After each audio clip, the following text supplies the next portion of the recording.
کہ ایمان دل میں آ گیا تو ایک کشاکش اندر شروع ہو جائے گی.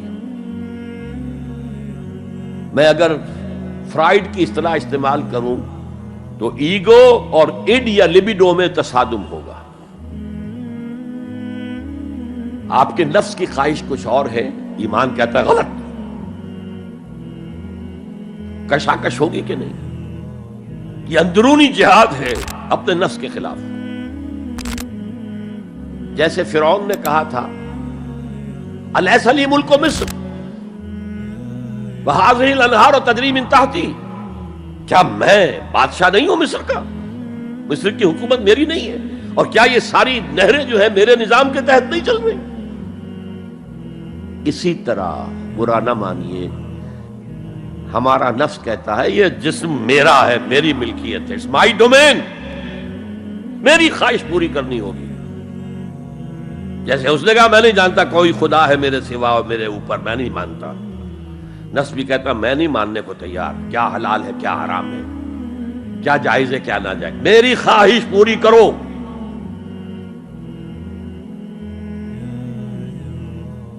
اس کے خلاف جہاد، یہ پہلی منزل کا جہاد ہے. اور آپ کو معلوم ہے 3 منزلہ عمارت ہے، تو بلند ترین تو ہے تیسری منزل، اہم ترین ہے پہلی منزل. پہلی منزل بنے گی تو دوسری بنے گی، دوسری ہوگی تو تیسری بنے گی نا. پہلی منزل یہ ہے اور اہم ترین یہ ہے. اسی لیے مولانا روم نے کہا نفس ماں ہم کم ترس فرعون نیست، میرا نفس بھی فرعون سے کم نہیں ہے، لیکن ایراعون نیست، اس کے پاس لاؤ لشکر تھا. اس نے زبان سے بھی کہہ دیا تھا انا ربکم الاعلی، میں ہوں خدا. میرا نفس بیچارہ اس کے پاس کوئی لاؤ لشکر نہیں، زبان سے تو یہ کچھ نہیں کہتا، اندر یہی کہتا میں بادشاہ ہوں اس وجود کا، میری مرضی پوری ہے. اسٹرگل اگینسٹ دس بیسر سیلف، ایک سیلف ہے اونچی سیلف، خودی، انا، ایگو، اور ایک ہے یہ بیسر سیلف، حیوانی جبلتیں جو اندھی بہری ہیں، جو حلال اور حرام سے انہیں کوئی غرض نہیں ہے، ان کے خلاف جہاد کرنا. آپ نے فرمایا صلی اللہ علیہ وسلم المجاہد من جاہد نفسہ، اصل مجاہد وہ ہے جو اپنے نفس کے خلاف جہاد کر سکے. تمہارے اندر یہ دشمن تو بیٹھا ہوا ہے، تکڑا ہے، تمہیں کنٹرول کر رہا، چلے آؤ باہر کے دشمنوں سے جہاد کرنے کے لیے. تم نے ٹانگے کو گھوڑے کے آگے باندھ دیا.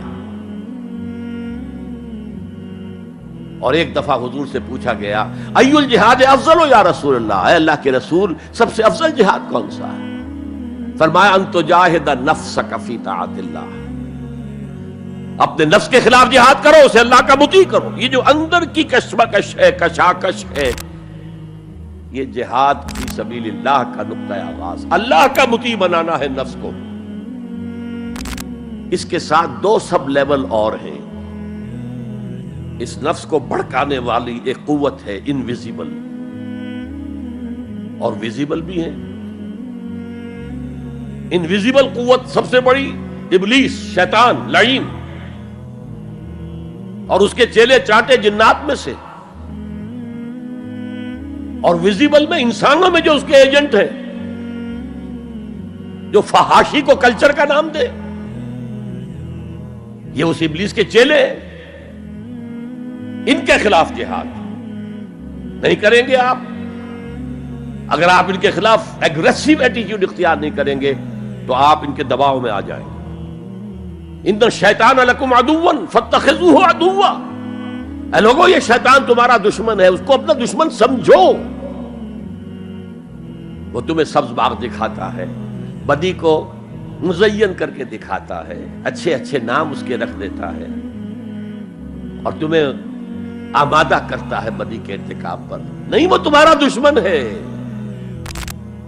افتتخذونہ وذریتہ اولیاء من دونی، تم مجھے چھوڑ کر اسے اور اس کے چیلے چانٹوں کو تم اپنا دوست بناتے ہو. نہیں، شیطان کے خلاف جنگ کرو. اور تیسرا اس پر سب لیول کیا ہے؟ معاشرہ اگر بگڑا ہوا ہے، اس کا عمومی رجحان برائی کی طرف ہے. تو سوشل پریشرز آپ کو ادھر دھکیلتے ہیں. جیسے کہ اگر کوئی موب جا رہا ہے تو اس کے ساتھ چلنا تو بہت آسان ہے، وہ خود ہی آپ کو دھکیلتا ہوا لے جائے گا. اس کے خلاف چلنا بہت مشکل کام. ہو سکتا ہے آپ بڑی زور لگا کے 4 قدم آگے بڑھیں، پھر کوئی ریلا آئے 10 قدم پیچھے لے جائے.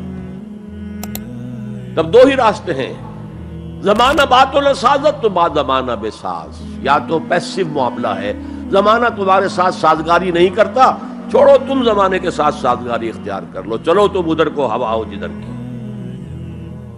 ایک یہ ہے کہ نہیں، زمانہ بات سازت تو بعد زمانہ ستیس.